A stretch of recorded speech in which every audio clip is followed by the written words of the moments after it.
Earth will slide into an almost perfect line between the Sun and 3i Atlas. This creates what astronomers call opposition, where the object appears roughly opposite the Sun in our sky. And I know what you're thinking. So what? Planets and objects line up all the time, right? But this isn't just any alignment. This is a once-in-decades, maybe once-in-a-lifetime opportunity to peer into the secrets of an object that has astronomers scratching their heads, scientists arguing in conferences, and according to some leaked documents, even intelligence agencies paying very close attention. Hit like and subscribe for more sleepy explanation. Let me paint the picture for you. When I say almost perfect alignment, I mean almost perfect. The phase angle, that's the angle between the line from the Sun to the object and the line from the Sun to Earth, will shrink down to just 0.69 degrees. Let me say that again, 0.69 degrees. That's not just close, that's essentially a straight line. The Sun, 3i Atlas, and Earth all lined up like cosmic dominoes, and this alignment isn't just for a fleeting moment, it's going to last about a week, from January 19th through January 26th.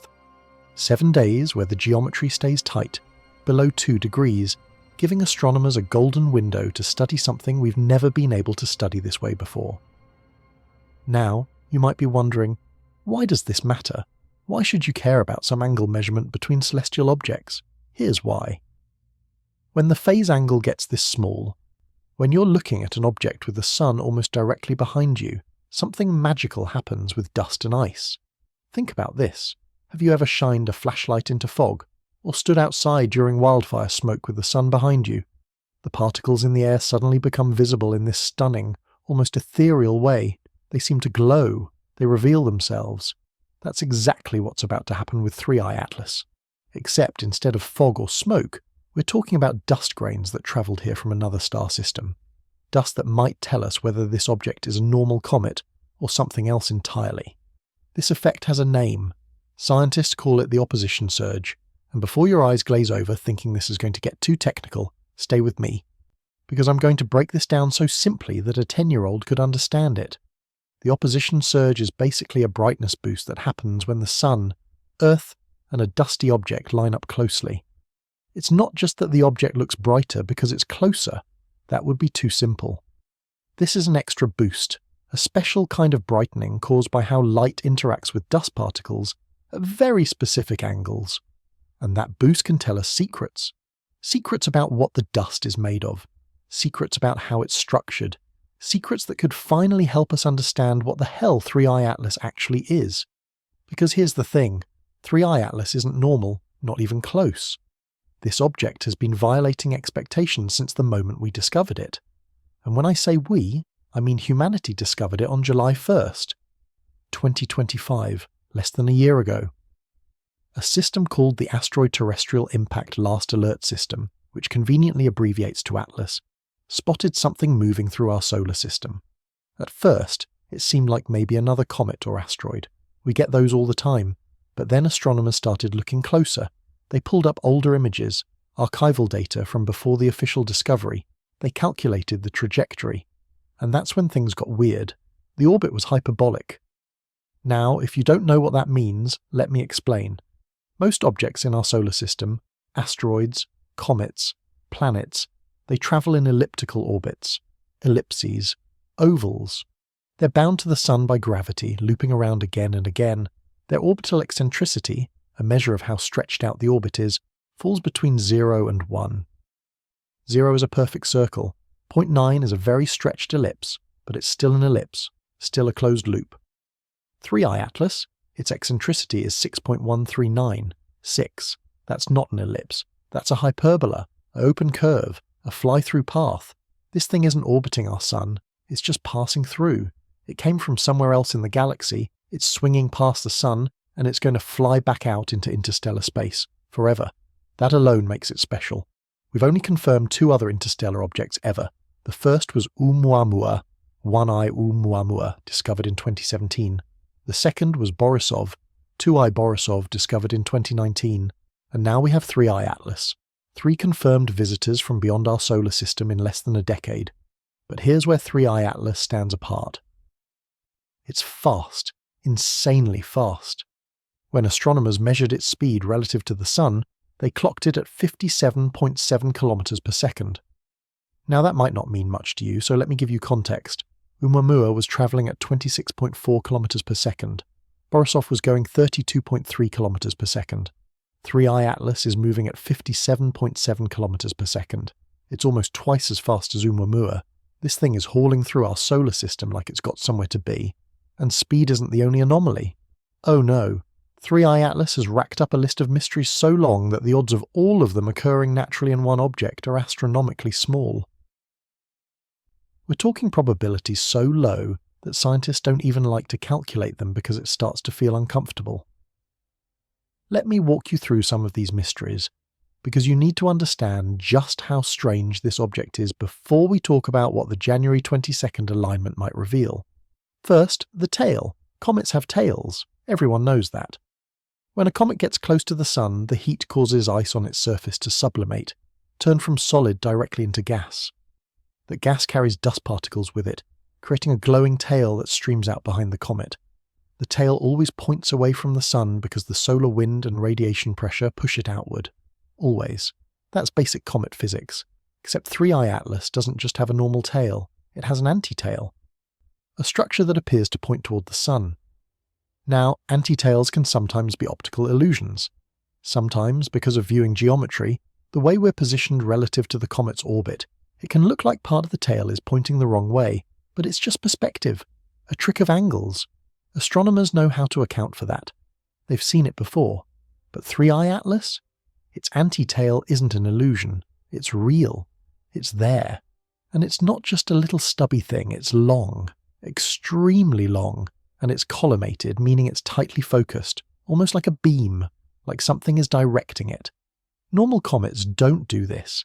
Their tails are chaotic, diffuse, spreading out in response to solar wind and the comet's tumbling motion. 3I Atlas's anti-tail looks geometrically precise, controlled. And nobody can explain it using conventional comet physics. Then there are the jets. Comets often have jets, localized bursts of gas and dust erupting from specific spots on the surface as ice sublimates. These jets are usually random, popping up wherever there happens to be ice getting heated by the Sun. They're asymmetric, unpredictable. But 3I Atlas has symmetric jets. Multiple jets erupting in patterns that suggest they're positioned deliberately, almost like they're coming from specific engineered points on the object. And these jets align with the poles, the rotational axis of the object, which is bizarre because on a natural, irregularly shaped tumbling comet, you wouldn't expect such geometric precision. The more you look at 3I Atlas, the more it seems like something designed rather than something random. And that's not me saying that. That's what the data is hinting at. Scientists have calculated the probability of each individual anomaly occurring by chance. Low, but possible. Then they've tried to calculate the probability of all these anomalies happening together in one object. And that's where the numbers fall off a cliff. We're talking odds so remote that you start to run out of ways to express how unlikely it is. And yet, NASA has been oddly quiet about all this. Their official stance. It's just a comet, nothing special. Move along. But here's the kicker. There's been a leaked document, a letter from an intelligence agency, suggesting that information about 3I Atlas is classified. Classified? Why would a space rock be classified? If it's just a normal comet, why the secrecy? Why aren't we hearing more from NASA? Why isn't this front page news? These are questions without good answers, and that silence is almost more unsettling than the anomalies themselves. So, let's get back to January 22nd and why this alignment is so critical. Two scientists, Professor Avi Loeb from Harvard and his colleague, have just published a paper analysing what we can learn from this rare geometric configuration. Avi Loeb, if you don't know, is one of the most prominent and controversial astrophysicists alive. He's the guy who suggested Oumuamua might have been an alien probe, a hypothesis that got him ridiculed by some colleagues and celebrated by others. He doesn't shy away from unconventional ideas, but he backs them up with rigorous science. And now he's turned his attention to 3I Atlas. In their paper, Loeb and his colleague lay out exactly why the opposition surge during this alignment is a big deal. They explain that the surge has two main physical causes, and both become important at different phase angles. The first cause is called shadow hiding. Imagine a field covered in millions of tiny pebbles. If you look at it from an angle, you see shadows. Each pebble casts a little shadow on the pebbles around it. The field looks darker because you're seeing all those shadows, but if you position yourself so the sun is directly behind you, those shadows disappear. They tuck behind the pebbles from your viewpoint. Suddenly, the field looks brighter because you're no longer seeing the dark shadows, just the illuminated surfaces. The same thing happens with dust grains around a comet. When the phase angle is large, you see microshadows cast by dust grains onto each other. The object looks darker, but as the phase angle shrinks, as you move toward that perfect Sun-object-Earth alignment, those shadows hide behind the grains. Fewer visible shadows means the object appears brighter. This shadow hiding effect kicks in at phase angles less than about 2 degrees, and on January 22nd, 3i Atlas will be at 0.69 degrees. We're deep in the shadow hiding regime. The second cause is even more fascinating. It's called coherent backscatter, and it operates at extremely small phase angles, below about 2 degrees. This one involves quantum mechanics, but I promised I'd keep this simple, so here's the layman's version. Light bouncing around between dust grains can take many different paths. At very small phase angles, some of those paths come in matched pairs. A light wave travels one route, bounces around, and comes back. Another light wave travels the exact reverse route. Under the right conditions, these paired light waves reinforce each other when they return to your eye or your telescope. That reinforcement creates a sharp spike in brightness. It's like the dust is briefly acting as a mirror, aiming extra reflected light directly back at you through wave interference. Both shadow hiding and coherent backscatter combine to create the opposition surge.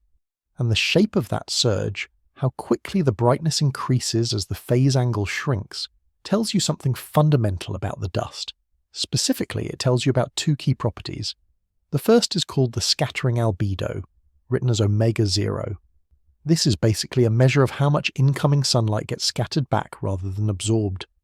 A low omega-0 means dark material. Think charcoal. It absorbs most of the light and reflects very little.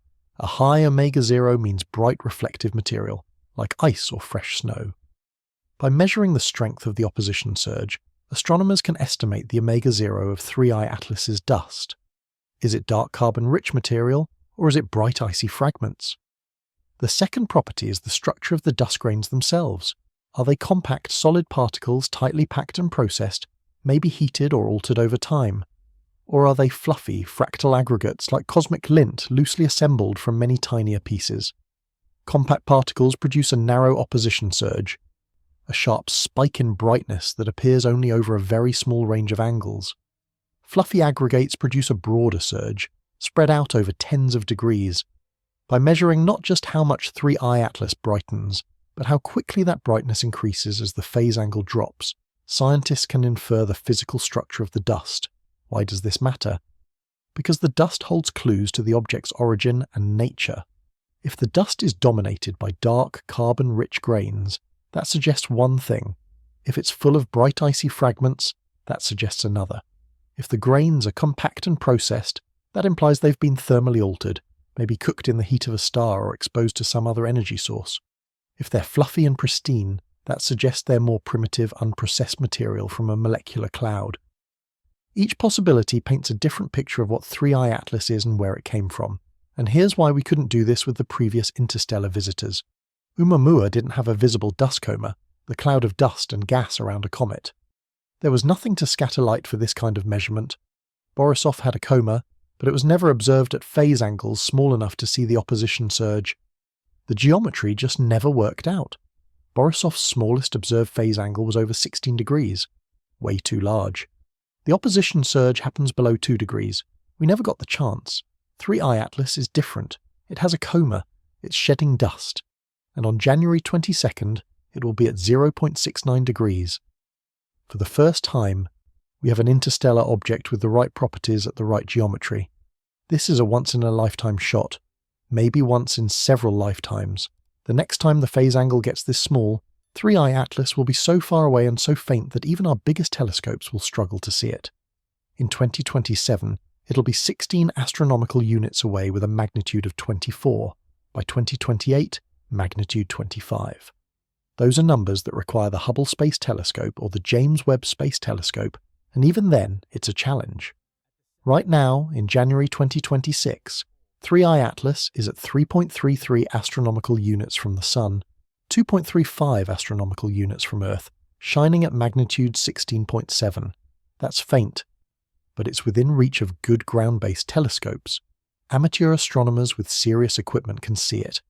Professional observatories can study it in detail. This is the window. This is the moment. So what exactly will happen on January 22nd? Earth will pass almost directly between the Sun and 3I Atlas. The phase angle will hit its minimum for about a week, from January 19th to January 26th. That angle will stay below 2 degrees. During that time, if the predictions are correct, 3I Atlas should brighten in a very specific way. The opposition surge should appear. Telescopes around the world should see the dust suddenly glow brighter, not because of increased activity from the comet itself, but because of the geometry. Because we're looking at it with the Sun directly behind us. Because the shadows are hiding and the light waves are interfering constructively. Astronomers who are paying attention, and trust me, some are, will measure the brightness carefully over multiple nights. They'll track how the brightness changes as the phase angle shifts. They'll compare observations from before, during and after the peak alignment, and from all that data, they'll build a profile of the opposition surge. They'll see how sharp it is, how strong it is, how it evolves, and from that profile they'll extract the omega-0 and the grain structure.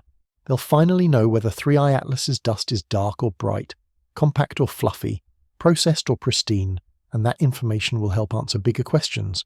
Questions about the anti-tail, questions about the symmetric jets, questions about whether this object is behaving like a normal comet or like something else. Because if the dust turns out to be highly processed, compact and engineered looking, that's one more piece of evidence stacking up on the side of this isn't natural.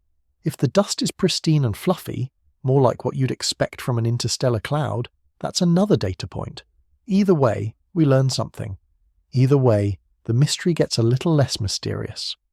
Avi Loeb and his colleague have laid out specific recommendations in their paper for how to observe 3I Atlas during this window. They say you need to observe it over at least an 8-day span, plus or minus 4 days around January 22nd. Why so long? Because comets are variable. Their activity changes. They have outbursts. They brighten and dim for internal reasons that have nothing to do with geometry. If you only observe on one night, you might see a brightness change, and not know if it's the opposition surge or just the comet doing comet things. But if you observe over many nights, you can separate the geometric effects from the intrinsic variability. You can see the pattern. You can see the opposition surge emerge from the noise. They also recommend using high-precision relative photometry. That's just a fancy way of saying measure the brightness very carefully and consistently. Use the same telescope, the same filters, the same methods, night after night. Don't change your setup halfway through. Keep everything controlled so your measurements are reliable, and they emphasize comparing 3I Atlas to nearby reference stars. Stars don't change brightness over a week. If your reference stars look steady and 3I Atlas brightens, you know it's real. Now, let's talk about what we already know about comet dust and opposition surges. Because 3I Atlas isn't the first comet anyone's tried to study this way.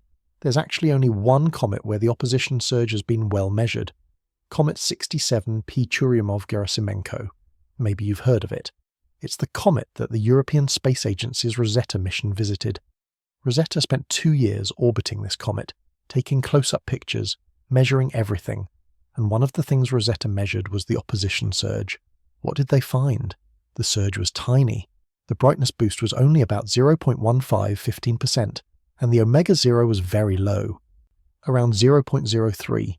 That means Comet 67P is covered in very dark carbon-rich material. It absorbs almost all the light that hits it. It's one of the darkest objects in the solar system, darker than coal.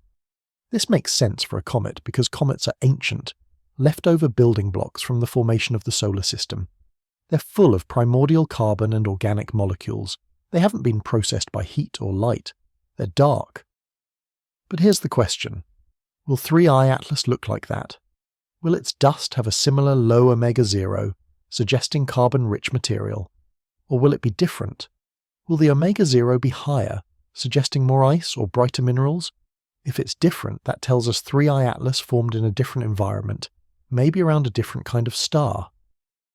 And what about the grain structure? Comet 67P has relatively compact grains. If 3i Atlas has fluffy fractal grains, that's another difference. Another clue, another piece of the puzzle. Most solar system comets have never been observed at small enough phase angles to measure the opposition surge. We just don't get the geometry. Comets are usually far away, moving fast, and we're looking at them from angles that aren't ideal. 3i Atlas is giving us that ideal geometry, and it's an interstellar object, so whatever we learn applies not just to our solar system, but to another star system, to another stellar environment, to a place we can never visit but can study through the messengers it sends us. Let me give you a sense of scale here. 3i Atlas' closest approach to the Sun, its perihelion, was about 1.35 astronomical units. 1 AU is the average distance from Earth to the Sun, about 150 million kilometres. So 1.35 AU is just a bit farther out than Earth's orbit. It came pretty close, not dangerous, but close enough to get heated by the Sun, close enough to start shedding gas and dust, close enough to develop a coma and tail. And now it's moving away. It's heading back out into the darkness. It passed perihelion a while ago. Now it's cooling off, slowing its activity, fading, but it's still active enough, still bright enough, still giving off dust, and that dust is about to tell us a story. On January 22nd, 2026, when Earth slides into that narrow alignment, we're essentially turning on a cosmic floodlight. We're illuminating 3i Atlas's dust in a way that reveals its hidden properties. We're doing science that wasn't possible a year ago, that won't be possible a year from now. This is a fleeting opportunity gifted to us by orbital mechanics and timing, and the scientists who understand this are gearing up. They're reserving telescope time, they're calibrating instruments, they're preparing to gather data that could rewrite our understanding of interstellar objects. Because let's be honest, we don't really understand interstellar objects yet. We've only seen 3. That's not a sample size. That's barely a tease. Oumuamua was weird. It accelerated as it left the solar system, and nobody could agree on why. Some said outgassing, like a comet. Some said solar radiation pressure. Avi Loeb said maybe it was a light sail, an artificial object. We'll probably never know because Oumuamua is gone. Too far and too faint to study anymore. Borisov looked more like a normal comet. It had a coma, a tail, it behaved mostly as expected, but even Borisov had oddities. Its composition was different from solar system comets in subtle ways. And now, 3i Atlas. An object that makes Oumuamua look normal. An object with so many anomalies that it's hard to keep track. Hyperbolic orbit, extreme speed, symmetric jets, long collimated anti-tail, unusual polarization properties, geometric precision in its activity. And through it all, NASA says nothing to see here. Just a comet. But if it's just a comet, why the anomalies? Why the classified documents? Why the silence? I don't want to jump to conclusions. I'm not here to tell you 3i Atlas is an alien spacecraft.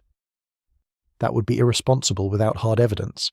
But I am here to tell you that the evidence we do have doesn't fit the normal comet narrative, and the scientific community is divided. Some researchers are uncomfortable even discussing the possibility of anything non-natural.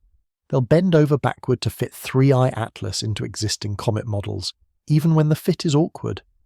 Others, like Avi Loeb, are willing to consider all possibilities, including the uncomfortable ones, and that's how science should work. You follow the data wherever it leads, not where you want it to go. The opposition surge observation on January 22nd won't give us a definitive answer to the question, what is 3i Atlas? It won't prove or disprove any hypothesis conclusively, but it will give us data, hard, measurable, reproducible data. And data is how we make progress. Data is how we rule things out and narrow down possibilities. If the dust properties match what we'd expect from a normal interstellar comet, that's important. If they don't match, if they're weird in ways that align with the other anomalies, that's also important. Either way, we learn. Either way, the picture gets clearer. And here's something to think about. Why is this alignment happening now? Why is 3i Atlas giving us this perfect geometry at a time when we have the technology to take advantage of it? 100 years ago, we wouldn't have known what to look for. We wouldn't have understood the opposition surge or had telescopes sensitive enough to measure it. 100 years from now, 3i Atlas will be a faint dot in the outer solar system, unreachable. But right now, in 2026, the alignment is perfect. Our technology is ready, and a few scientists are paying attention. It's almost like the universe is setting up an experiment for us. Or maybe something is. I want to loop back to the anti-tail for a moment because it's one of the most visually striking anomalies, and it ties directly into the opposition surge observation. The anti-tail of 3I Atlas isn't just unusual because it points toward the Sun. It's unusual because of its length and collimation. Collimation means it's tightly focused, not spreading out the way you'd expect from particles being pushed randomly by solar wind. It looks almost like a beam, like something is directing those dust particles in a very specific direction with a very specific velocity. Normal anti-tails, when they occur, are short-lived illusions caused by our viewing angle relative to the comet's orbital plane. You see particles that were shed earlier, lagging behind the comet in its orbit, and from our perspective they appear to point sunward. But it's just perspective. When you do the geometry, you realise it's not a real structure, just particles spread along the orbit. 3I Atlas's anti-tail isn't like that. Detailed observations and trajectory modelling show it's a real feature, a genuine stream of material flowing in a direction that shouldn't be possible under normal cometary physics. Some scientists have tried to explain it with unusual dust grain sizes. Maybe the particles are so large that solar radiation pressure affects them differently. Maybe magnetic fields are playing a role. Maybe the comet's rotation is flinging particles in unexpected directions. But none of these explanations quite work. The dust grain sizes needed to produce the observed anti-tail are uncomfortably specific. The magnetic fields required would be stronger than anything we've seen on a comet. The rotational dynamics don't match the symmetry. Every conventional explanation requires special pleading, requires assuming a very specific set of conditions that just happen to all be present in one object. Or, there's another possibility. The anti-tail is being produced by something deliberate, something that's expelling material in a controlled way. I know how that sounds. I know it sounds like science fiction. But when you exhaust the natural explanations, when the probabilities get small enough, you have to at least consider alternatives. And that's what the opposition surge observation might help with. If the dust in the anti-tail has properties that suggest processing, that suggest artificial selection or engineering, that's another piece of evidence. If the dust is pristine and natural, that argues against the artificial hypothesis. The data matters. Let me give you another angle on why this is so critical. 3I Atlas is travelling at 57.7 kilometers per second relative to the Sun. That's its hyperbolic excess velocity, the speed it has after escaping the Sun's gravity well. Where did that speed come from? In theory, it could be the natural result of being ejected from its home star system by gravitational interactions. Maybe a planet scattered it. Maybe a close stellar encounter gave it a kick. Those things happen. Rogue planets and comets wander the galaxy at various speeds, but 57.7 kilometers per second is fast. Really fast. It's faster than you'd typically expect from a natural ejection. To get to that speed, you need a lot of energy.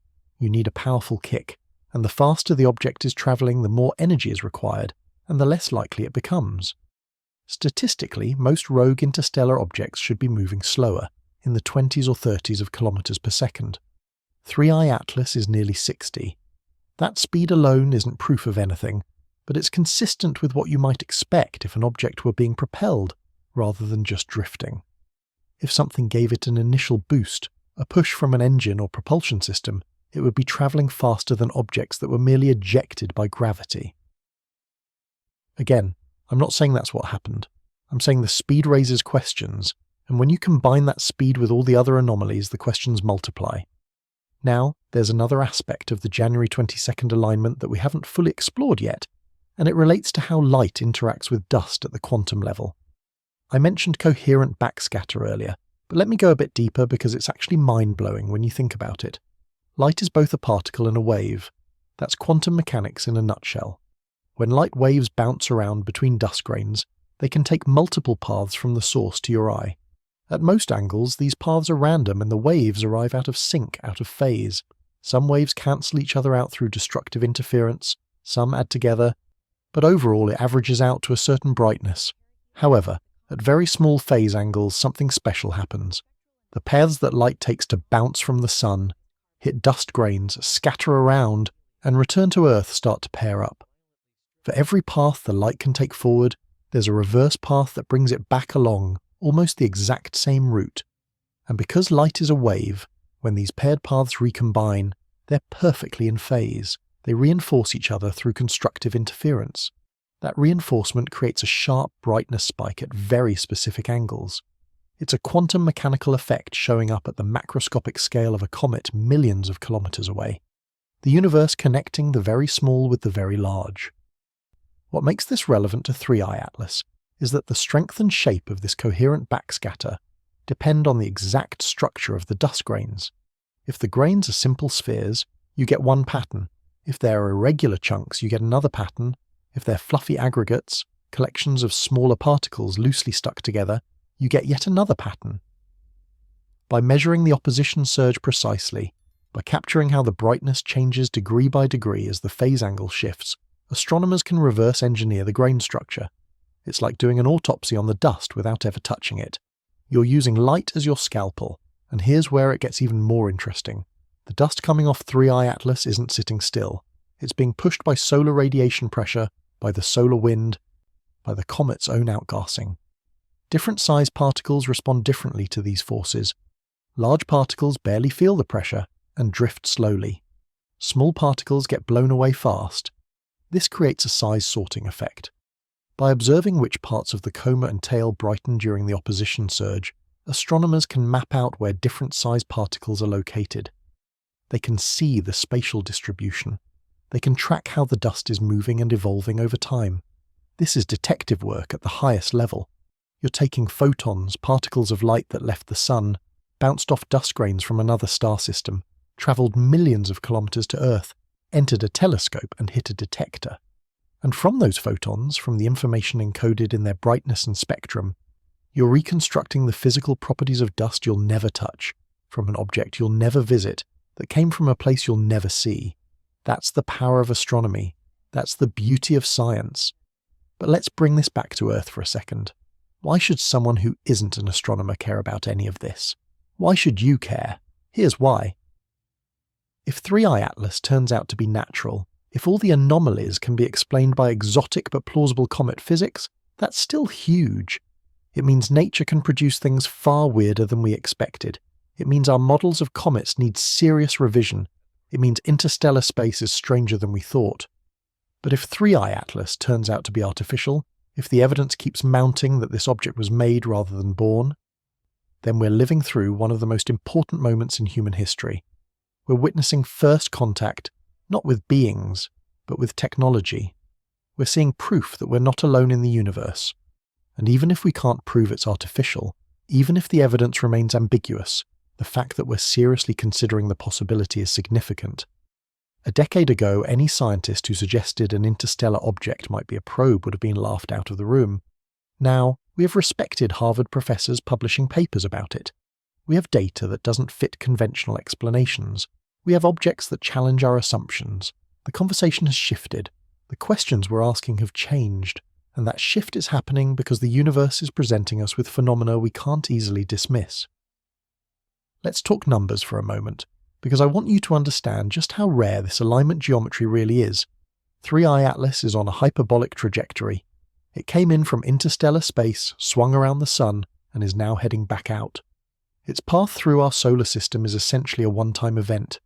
It will never return. Once it leaves, it's gone forever, back into the vast darkness between stars.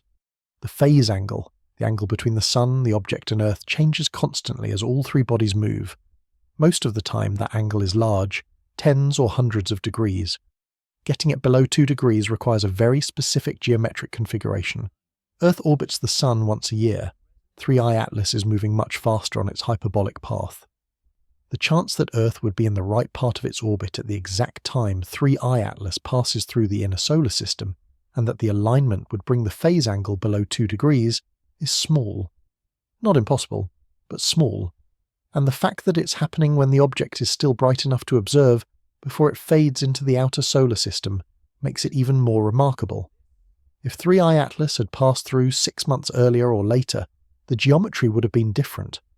If it had been on a slightly different trajectory, a few degrees shifted, the alignment wouldn't happen.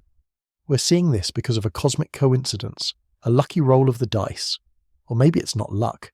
Maybe the trajectory was chosen. Maybe the timing was planned. I don't know, but it makes you wonder. Avi Loeb certainly wonders. He's been vocal about the need to take these interstellar visitors seriously, to study them rigorously, to not dismiss anomalies just because they make us uncomfortable. When Oumuamua was discovered, Loeb pointed out that its acceleration couldn't be easily explained by outgassing, because there was no visible coma, no detected gas that could produce thrust.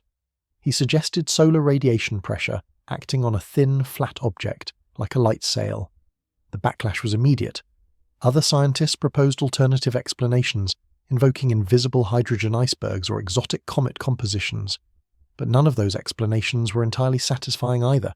They all required special assumptions. Loeb's point wasn't that Oumuamua definitely was a light sail. His point was that we should consider all possibilities, including artificial origins, and let the data decide. Instead, the scientific community largely rejected the idea out of hand, not because the data ruled it out, but because it felt too strange, too unlikely, too uncomfortable. That's not how science should work. Science should be led by evidence, not by what we're comfortable believing. Now, with 3I Atlas, Loeb is taking a similar approach. He's not claiming it's artificial. He's saying, look at the data, look at the anomalies. Let's do the observations, gather the measurements, and see what the evidence says. The opposition surge observation on January 22nd is exactly that kind of rigorous, data-driven science. It's a test. It's an opportunity to measure something concrete and compare it to predictions. If the dust properties match natural comet dust, great. If they don't, we have more questions to answer. Either way, we're doing science. And that brings me to something that's been bothering me throughout this whole 3I Atlas saga. The silence from NASA. NASA is the world's leading space agency. They have the resources, the expertise, the telescopes. They should be all over this. They should be organising observing campaigns, coordinating with international partners, publishing papers, and yet they've been remarkably quiet. Their public statements have been minimal, basically just confirming that 3I Atlas is a comet and moving on. No detailed analysis, no acknowledgement of the anomalies, no excitement about the January 22nd alignment. Why? Why the lack of interest? You could argue that NASA is busy with other missions, that they're focused on Mars rovers and moon landings and the James Webb Space Telescope. That's fair. But an interstellar object with unexplained features seems like exactly the kind of thing NASA should prioritise. It's a once-in-a-generation opportunity, and yet, silence. Or maybe not complete silence, maybe careful, controlled silence. Because there's that leaked document, the one suggesting information about 3I Atlas is classified. If parts of the data are classified, if there are concerns about what this object might be, that would explain NASA's reticence. It would explain why they're downplaying the anomalies, sticking to the just a comet narrative, not drawing attention. I'm speculating here. I don't have insider knowledge, but the pattern is suspicious. When something is genuinely mundane, agencies are usually happy to talk about it. When something is potentially significant or sensitive, they clam up. The fact that independent researchers like Avi Loeb are the ones pushing for observations, writing papers, making noise, while the official agencies stay quiet, that's a red flag. It suggests there's more to the story than we're being told. Now let's get into the technical details of what astronomers will actually be doing during the observation window. Avi Loeb's paper lays out a very specific protocol. First, you need a telescope with sufficient aperture and sensitivity to detect an object at magnitude 16.7. That's faint. For reference, the faintest stars you can see with your naked eye under perfect dark sky conditions are around magnitude 6. Each step in magnitude represents a brightness change of about 2.5 times, so magnitude 16.7 is roughly 10,000 times fainter than what your eye can see. You need a serious telescope, probably at least an 8-inch aperture for visual observation, but for photometry, for precise brightness measurements, you'd want something larger. Professional observatories have telescopes in the 1 meter to 10 meter range. Those are ideal. Second, you need to do photometry, measuring the brightness accurately. This isn't just taking a picture. You're quantifying exactly how much light is coming from 3I Atlas, compared to reference stars in the same field of view. You use standard filters, often the V-band filter, which is centered around green light, similar to where the human eye is most sensitive. You take multiple exposures, stack them to reduce noise, and then measure the flux, the amount of light from 3I Atlas and from several nearby stars. The stars should have known magnitudes, catalogued values. By comparing 3i Atlas to those stars, you can determine its precise magnitude on any given night. Third, you repeat this process every clear night from January 19th to January 26th, at minimum. More nights are better. The goal is to build a light curve, a graph showing how the brightness changes over time. You plot magnitude on the vertical axis and date on the horizontal axis. If there's an opposition surge, you should see the brightness increase as you approach January 22nd. Peak around that date, and then decrease as you move past it. The shape of that peak, how sharp it is, how much the brightness increases encodes the information about the dust. Fourth, you need to account for the comet's intrinsic variability. Comets are not constant. They have outbursts, sudden increases in activity. They rotate, and if the rotation brings a more active region into sunlight, the brightness can change. To separate these intrinsic changes from the opposition surge, you look for a pattern that matches the phase angle. If the brightness increase correlates with the decreasing phase angle, and the brightness decrease correlates with the increasing phase angle after the 22nd, that's a strong signal. If the brightness changes are random or don't follow the phase angle pattern, that's intrinsic variability, not the surge. Fifth, you model the data. You take your measurements and fit them to theoretical predictions of the opposition surge. The models have parameters like omega-0, the scattering albedo, and H, a parameter describing the grain structure. By adjusting these parameters to match your observations, you extract the physical properties of the dust. This is where the science happens. This is where photons become knowledge. And sixth, you publish your results. You write a paper, submit it to a journal, go through peer review. You share your data with the community. Other astronomers check your work, try to reproduce your results, maybe find things you missed. That's the scientific process. That's how we build consensus and advance understanding. Now here's the challenge. How many astronomers are actually going to do this? How many are paying attention? How many have read Avi Loeb's paper and are preparing their telescopes? I don't know. I hope it's a lot. I hope observatories around the world are coordinating, dividing up the observation time, making sure we get comprehensive coverage. But I worry that the window will pass with only a handful of groups collecting data. And if the data is sparse, if only a few nights are covered, it'll be harder to draw firm conclusions. The opposition surge might get lost in the noise. This is why I'm making this video. This is why I'm asking you to share this information. The more people who know about January 22nd, the more astronomers who point their telescopes at 3i Atlas, the better our chances of getting good data. This isn't just for professionals. Serious amateur astronomers, people with backyard observatories and CCD cameras, can contribute. There are collaborative networks like the American Association of Variable Star Observers, where amateurs submit their measurements and they get compiled into databases.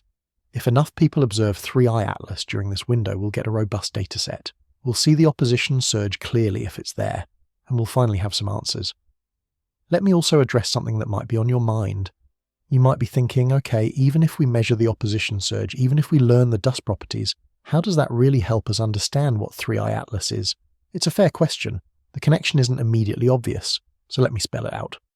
The dust properties tell us about the environment where the dust formed. Different stellar systems have different compositions.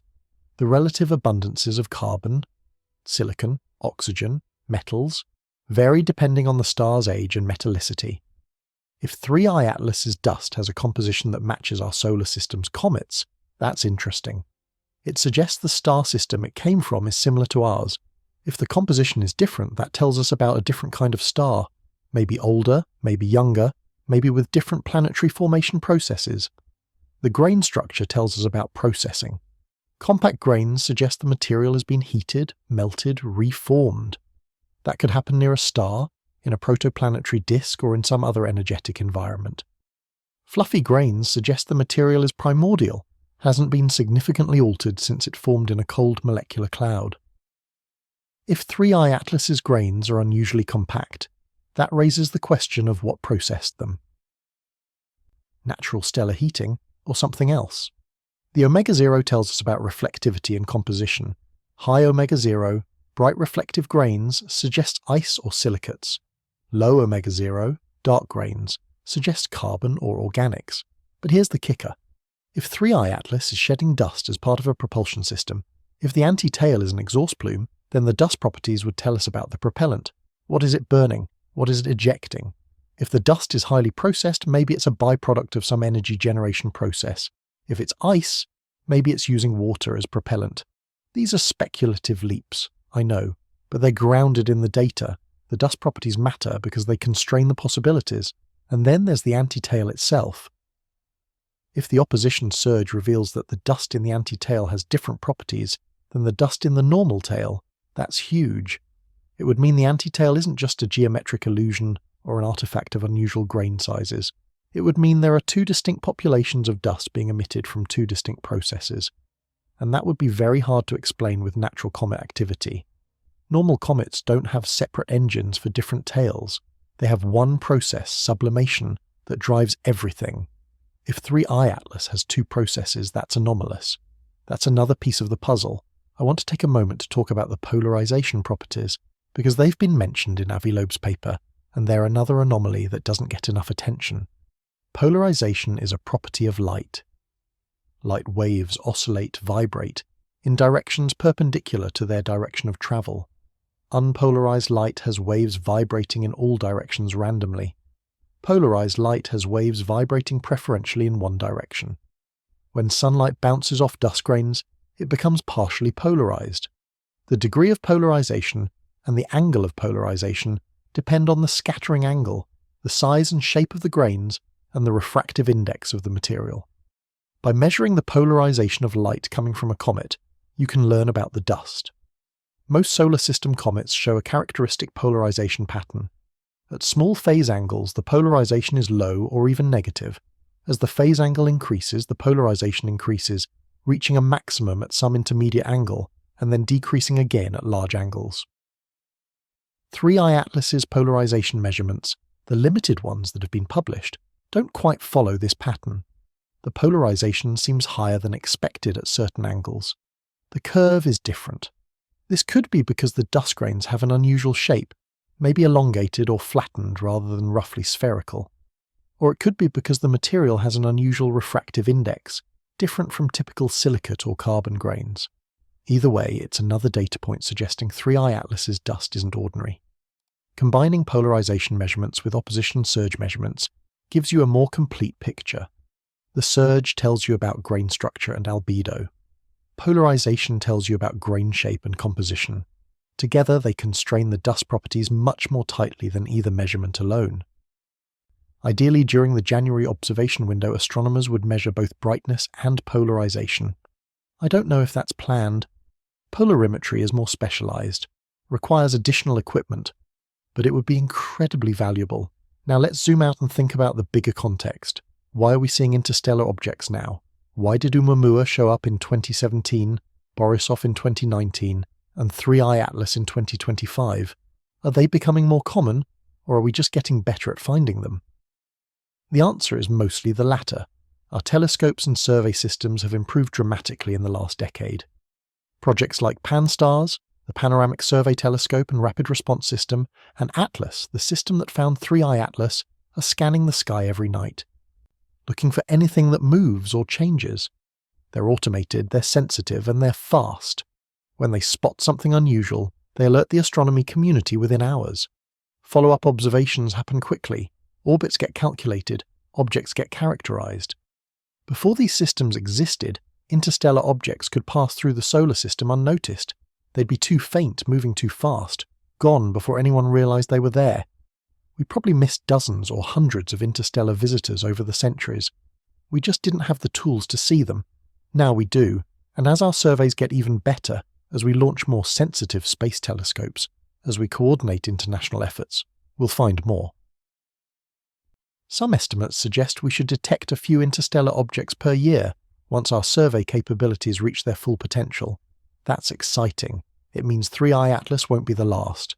There will be others. Each one is a messenger from another star system, carrying information we can't get any other way. Interstellar space probes launched by humans are incredibly difficult and expensive. Voyager 1, our most distant spacecraft, is just barely entering interstellar space after more than 40 years of travel. It won't reach another star system for tens of thousands of years. We can't visit other stars with our current technology. But interstellar objects visit us. They come to our doorstep, all we have to do is look. and each object teaches us something.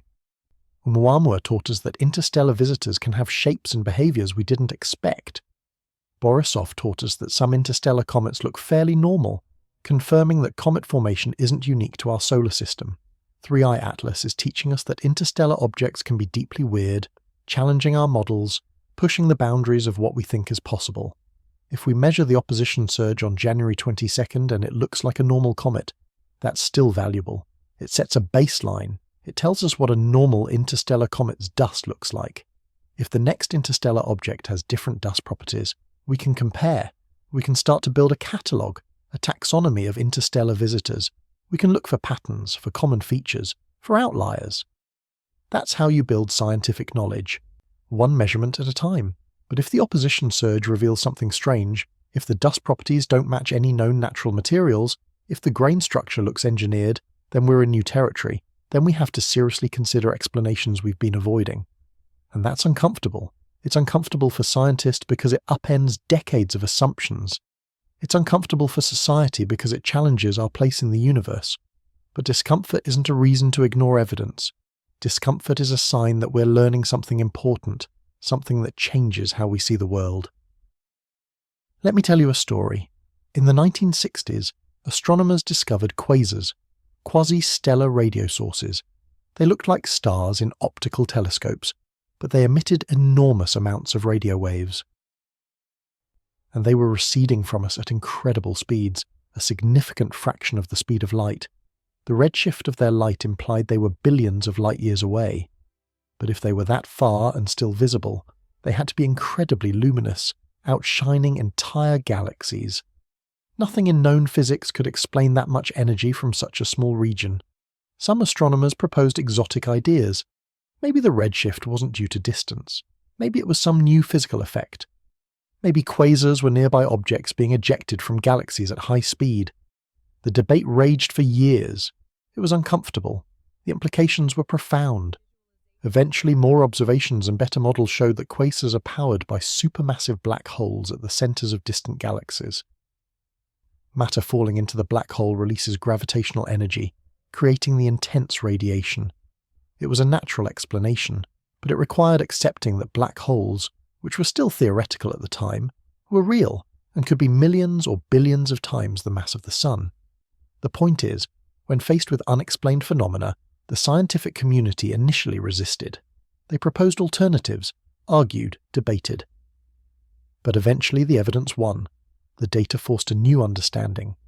And that new understanding, supermassive black holes, is now fundamental to our picture of the universe.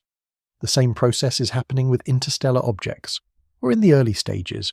We're seeing phenomena that don't fit neatly into our models. Some scientists are proposing exotic explanations. Others are resisting. Eventually, more data will settle the question. The opposition surge observation on January 22nd is part of that process. It's another piece of data, another step toward understanding. I also want to address a question I get a lot. If 3i Atlas is artificial, if it's some kind of probe or spacecraft, why isn't it doing more? Why isn't it communicating, sending signals, making its presence obvious? It's a reasonable question. Our expectation of what an alien probe would do is shaped by science fiction, and by our own intentions. If we sent a probe to another star system, we'd probably equip it with powerful transmitters, broadcasting messages, announcing our presence. We'd want to be noticed. But that's a human-centric assumption. An alien civilization might have different priorities. Maybe the probe is just observing, gathering data, and it has no intention of revealing itself. Maybe it's an automated system, launched millions of years ago, following a programmed mission, and its creators are long gone. Maybe communication would require technologies or wavelengths we're not monitoring. We're listening for radio signals primarily. What if the probe communicates via neutrinos, or gravitational waves, or some modulation we haven't thought of? Or maybe the probe's mission is simply to pass through, collect samples or measurements, and return home or transmit data back. In that case, revealing itself to the local inhabitants might not be part of the plan. Imagine if we detected a probe from another civilization in our solar system. What would we do? We'd probably try to intercept it, capture it, study it. If the probe's builders anticipated that, they might design it to be stealthy, to blend in, to look natural. A spacecraft disguised as a comet would be brilliant camouflage. It could move through the solar system, approach planets, observe, and then leave, all while everyone assumes it's just another space rock. I'm not saying that's what 3i Atlas is. I'm saying we shouldn't assume we know what an alien probe would look like or how it would behave. Our sample size is 0. We've never encountered one. All we can do is follow the evidence and keep an open mind. And speaking of evidence, let's talk about what would actually convince the scientific community that an interstellar object is artificial. What's the threshold? Avi Loeb has thought about this extensively. He argues that you need multiple independent lines of evidence pointing in the same direction. No single anomaly is enough because there's always some alternative explanation, however contrived. But when you have 5, 10, 15 anomalies, and each one is unlikely, and all of them together are astronomically unlikely, then the artificial hypothesis starts to look more plausible than the natural one. For Oumuamua, Loeb pointed to the shape, inferred to be very elongated, the acceleration without visible outgassing, and the trajectory that brought it close to Earth, allowing detection. For 3i Atlas, we have the hyperbolic orbit, the extreme speed, the symmetric jets, the anti-tail, the polarization anomalies, the geometric precision, and now potentially unusual dust properties from the opposition surge. Each one is a thread. Individually, threads can break, but woven together, they form a rope. And that rope is getting harder to dismiss.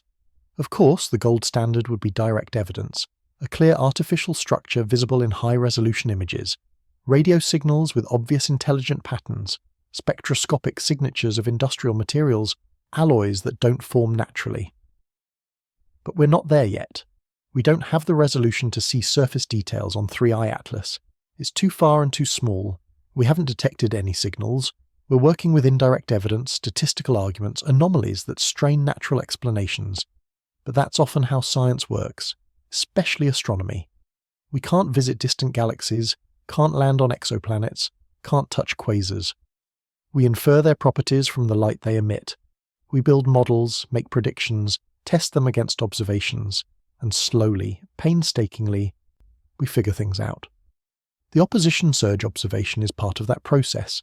It's taking the light from 3i Atlas, analysing it in a specific way, and extracting information about the dust. It's indirect, but it's rigorous, and it will tell us something real. Let me circle back to the timeline because I want to make sure you understand exactly when this is happening. Today is January 16th, 2026. January 22nd is 6 days away. The observation window starts January 19th, 3 days from now, and extends through January 26th, 10 days from now. This is imminent. This is happening right now. Astronomers who are planning to observe have already reserved their telescope time, checked the weather forecasts, calibrated their instruments. In less than a week, data will start coming in. And then what? Well, the data needs to be analysed. Brightness measurements need to be reduced, meaning processed to remove instrumental effects and atmospheric distortions. Reference stars need to be checked against catalogues. The light curve needs to be plotted. Models need to be fit. This takes time, days, maybe weeks. You won't see results published the next day. Science doesn't work that fast. But within a month or two, we should start seeing papers submitted to journals, preprints posted on archives like Arxiv. The results will trickle out, and those results will either confirm that 3i Atlas has ordinary comet dust, or they'll add another anomaly to the list. I'm hopeful. I'm hopeful that the observations happen, that the weather cooperates, that the data is good. I'm hopeful that whatever we learn, it pushes our understanding forward. Because that's what this is really about. It's not about proving or disproving any particular hypothesis. It's about learning. It's about asking questions and seeking answers. It's about looking up at the night sky and wondering what's out there. And there's something profound in that, something deeply human. For all of our history, we've looked at the stars and wondered. We've told stories about them, navigated by them, worshipped them. We've wondered if we're alone, if there are others out there looking back at us. For most of history, those questions were purely philosophical. We had no way to answer them. But now, in the 21st century, we have the tools. We have telescopes that can see across the universe. We have space probes exploring the outer solar system. We have equations that describe black holes and the Big Bang, and we have interstellar objects passing through our neighbourhood, carrying messages from distant stars. 3i Atlas is one of those messages, It's a bottle tossed into the cosmic ocean, and it's washed up on our shore. What does the message say? We don't know yet, but we're trying to read it. We're using every tool we have, every technique we've developed, to extract meaning from this visitor. The opposition surge observation is one of those techniques. It's a way of shining light on the mystery, literally and figuratively, and seeing what's revealed.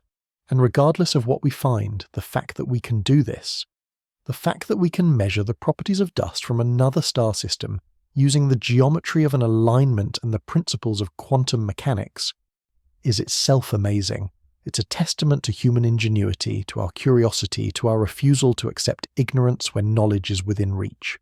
So here's what I want you to do. First, mark January 22nd on your calendar. Remember that date. On that day, Earth will align with the Sun and Three-Eye Atlas in a configuration that won't repeat for decades.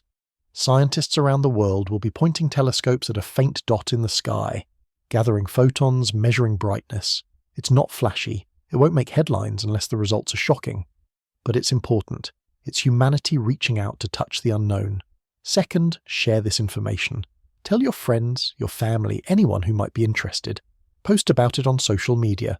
The more people who know, the better. Maybe someone you tell has access to a telescope and can contribute observations. Maybe someone works at an observatory and can pass the word along. Or maybe they're just curious and will follow along as the results come in. Knowledge grows when it's shared. Third, stay skeptical but open-minded. Don't blindly accept that Three-Eye Atlas is artificial just because it's exciting. But don't blindly reject the possibility just because it's uncomfortable. Look at the evidence, think critically, ask questions. That's how we navigate a world full of information and misinformation. We use our brains, we demand evidence, and we follow where the data leads. And fourth, keep looking up. The universe is vast and full of wonders. Some of those wonders are distant galaxies and black holes and supernovas, but some might be closer, might be right here in our solar system disguised as comets. We won't know unless we look. We won't learn unless we ask. And we won't find answers unless we're willing to consider possibilities that challenge what we thought we knew. January 22nd, 2026. A date that might turn out to be a footnote in astronomy. A minor observation that confirmed what we already suspected. Or a date that becomes historic. The moment when humanity took a major step toward understanding that we're not alone. I don't know which it will be. Nobody does yet. But I know it matters. I know it's worth paying attention to. And I know that in 6 days, we're going to learn something about an object from the stars. And in the grand scheme of things, in the long history of human curiosity and exploration, that's pretty damn cool. Now, I want to take you deeper into the mechanics of what makes the January 22nd alignment so scientifically valuable, because there are layers to this that we haven't fully unpacked yet. When astronomers talk about the opposition surge, they're not just talking about a simple brightness increase. They're talking about a complex interaction between light and matter that reveals fundamental physical properties. And in the case of Three-Eye Atlas, those properties might tell us not just what the dust is made of, but where it came from and possibly even why it's here. Let's start with the concept of scattering albedo, that omega-0 value I mentioned earlier. This is a measure that ranges from 0 to 1. 0 means perfectly absorbing, like a black hole, though obviously dust grains aren't black holes. 1 means perfectly scattering, like an ideal white surface or a cloud of ice crystals. Real materials fall somewhere in between. Charcoal has an omega-0 of maybe 0.02, very low. Fresh snow has an omega-0 of maybe 0.9, very high. Most solar system comets, based on the limited measurements we have, cluster around 0.03 to 0.1. They're dark, carbon-rich objects. But here's the interesting part. The omega-0 affects not just how bright the object appears overall, but how strong the opposition surge is.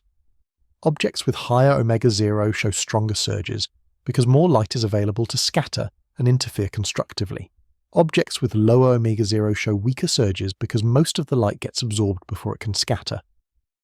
By measuring the amplitude of the surge, the peak brightness compared to the baseline, you can estimate omega-0. And by estimating omega-0, you learn about composition. If Three-Eye Atlas shows a surge amplitude consistent with omega-0, around 0.1 or higher, that suggests the dust contains a significant fraction of bright material. Ice, certainly. But possibly also other minerals, maybe even metals. Metallic grains would have high omega-0 values. Aluminum oxide, for instance, is very reflective. Silicon carbide, another possibility, also scatters light effectively. These materials don't typically dominate comet dust, but they're not impossible. They could form in certain stellar environments, particularly around evolved stars. On the other hand, if the surge amplitude suggests omega-0 below 0.05, that means very dark material, probably carbon-dominated. That would be more consistent with typical comet composition. But even then, there's a question. Is it the same kind of carbon-rich material we see in solar system comets? Or is it different, maybe enriched in certain organic molecules or structured in unusual ways? The grain structure parameter, often called H or G in the literature depending on the model, tells you about the physical arrangement of the dust. This is where things get really technical, but bear with me because it's fascinating. When light scatters off a compact solid particle, a grain that's essentially a chunk of material, the scattering pattern is relatively simple. The light bounces off the surface, maybe penetrates a bit and bounces around inside, but the paths are limited. The opposition surge from compact particles is narrow, confined to phase angles less than about 1 degree. Fluffy aggregates are different. These are grains built from many smaller particles stuck together loosely. Imagine a microscopic dust bunny, a fractal structure with lots of empty space between the constituent particles. Light entering such a structure can bounce around extensively, taking many paths before exiting. This creates a broader opposition surge, spread over several degrees. The exact width depends on the structure's porosity, how much empty space there is, and the size of the constituent particles. By measuring the width of the opposition surge, the range of phase angles over which the brightness is elevated, you can infer whether the grains are compact or fluffy. And this distinction is crucial because it tells you about the history of the dust. Fluffy grains are pristine, unprocessed. They form in cold environments like molecular clouds or the outer regions of protoplanetary disks where dust particles stick together gently through electrostatic forces. They've never been heated enough to melt or sinter to fuse into solid chunks. Compact grains conversely imply processing. Heat, pressure, or chemical reactions have transformed the fluffy aggregates into denser structures. This can happen near a star, in the inner regions of a protoplanetary disk, or during high-velocity collisions between larger bodies. If 3I Atlas's dust is predominantly compact, it suggests the material experienced energetic conditions at some point. If it's fluffy, it suggests the material is more primitive, closer to the original interstellar medium. Now here's where it gets really interesting for 3I Atlas specifically. The symmetric jets we've observed suggest material is being ejected from specific points on the object's surface. If those jets are natural, driven by ice sublimation, you'd expect the dust in the jets to be fluffy. Sublimation doesn't produce much heat or pressure, so it shouldn't compact the grains. But if the dust turns out to be compact, that's a problem for the natural explanation. It raises the question of what compacted the grains. Did they form that way in the source region, or were they processed after formation? There's another possibility, one that Avi Loeb has hinted at in his work. If the jets are artificial, if they're exhaust plumes from some kind of propulsion system, the dust might be compact because it's been subjected to high temperatures and pressures inside whatever mechanism is generating the thrust. Rocket exhaust, for instance, contains compact particles formed from combustion or reaction products. The grains are hot, they're dense, they've been through an energetic process. If 3I Atlas's dust shows signatures of that kind of processing, it's another tick in the artificial column. Of course, I have to emphasize, we don't know yet. The opposition surge hasn't been measured. We're still in the prediction and planning phase, but the potential is there. The observation on January 22nd could provide data that either supports or challenges the natural comet hypothesis, and that's exactly what we need. We need tests, measurements, data that can discriminate between hypotheses. Let me also address the anti-tail in more depth, because I mentioned it earlier, but didn't fully explore why it's so problematic. Anti-tails are not unheard of in comet observations. They're actually a fairly common phenomenon, but they're usually understood as perspective effects. Here's how it normally works. A comet's dust tail is made of particles that were ejected from the nucleus at various times. Larger particles, less affected by solar radiation pressure, lag behind the comet in its orbit. Smaller particles get pushed away more strongly and drift ahead. When Earth passes through or near the comet's orbital plane, we see these particles edge on. From our perspective, the tail can appear to have multiple components, including one that seems to point toward the Sun, but it's not really pointing toward the Sun, it's just that we're looking at the orbital trajectory of particles edge on, and the geometry creates the illusion. Astronomers have modelled this extensively. They can predict when antitails should appear based on orbital mechanics and particle dynamics. And for most comets, the predictions match observations. 3I Atlas's antitail doesn't fit this pattern. The geometry of its orbit and our viewing angle should not produce an antitail of the length and intensity observed. The models say it shouldn't be there, or if it is, it should be much shorter and fainter. Yet there it is, plain as day in the images. Multiple independent observations have confirmed it. It's real, and it's not just a perspective effect, so what could cause it? One hypothesis is that the dust grains have a very specific size distribution, narrowly peaked at a particular size that just happens to produce the observed effect. But that's highly contrived. Why would the grains all be the same size? Natural fragmentation and erosion processes produce a range of sizes, a power law distribution. Getting a narrow peak requires some selective mechanism, something that preferentially ejects or destroys grains outside a certain size range. Nobody's proposed a plausible natural mechanism for that. Another hypothesis involves magnetic fields. If 3I Atlas has a strong magnetic field, and the dust grains are magnetized or charged, the field could guide the particles into unusual trajectories. But comets don't have strong magnetic fields. They're made of ice and rock, not iron cores like planets. The solar wind does have a magnetic field, and it can interact with ionized gas from the comet, but not with dust grains. Dust is electrically neutral, or weakly charged at best. The magnetic forces would be negligible. A third hypothesis is that there are two separate populations of dust, ejected by different processes. Maybe the normal tail is driven by sublimation, while the antitail is driven by something else, like electric fields or mechanical ejection. But again, what mechanism would produce that? Comets are passive objects. They don't have engines or batteries. The only energy source is sunlight, and sunlight drives sublimation. You can't get two fundamentally different processes from one energy source unless there's some internal structure, some machinery, converting that energy. And that brings us back to the artificial hypothesis. If 3I Atlas has an internal propulsion system, it could be ejecting material in any direction it wants. The antitail could be an exhaust plume oriented toward the sun for maneuvering purposes. The normal tail could be natural sublimation or deliberate venting. The two don't have to follow the same physics because they're not produced by the same mechanism. This explanation is speculative, absolutely. But it has the virtue of actually explaining the observations without requiring multiple ad hoc assumptions. The opposition surge observation could shed light on this. If the dust in the antitail has different properties than the dust in the normal tail, that supports the two population hypothesis. And if one population looks processed while the other looks natural, that's a strong hint that something unusual is going on. Avi Loeb's paper specifically mentions looking for these differences. The recommendation is to measure the brightness and surge characteristics of both tail structures separately if possible. That requires high-resolution imaging and careful photometry, but it's doable with modern telescopes. Now let's talk about what happens after the observation window closes. Let's say data has been collected, multiple observatories have contributed measurements, and the light curve of 3I Atlas from January 19th through January 26th is well sampled. What's the analysis process? First, the raw data has to be calibrated. Astronomical images are affected by all sorts of instrumental and atmospheric effects. The detector has dark current, a small signal even when no light is present. The optics have vignetting, dimming toward the edges of the field. The atmosphere absorbs and scatters light, especially at certain wavelengths. All of this has to be corrected. Calibration involves taking additional images under controlled conditions. Dark frames, images with the shutter closed, measure the dark current.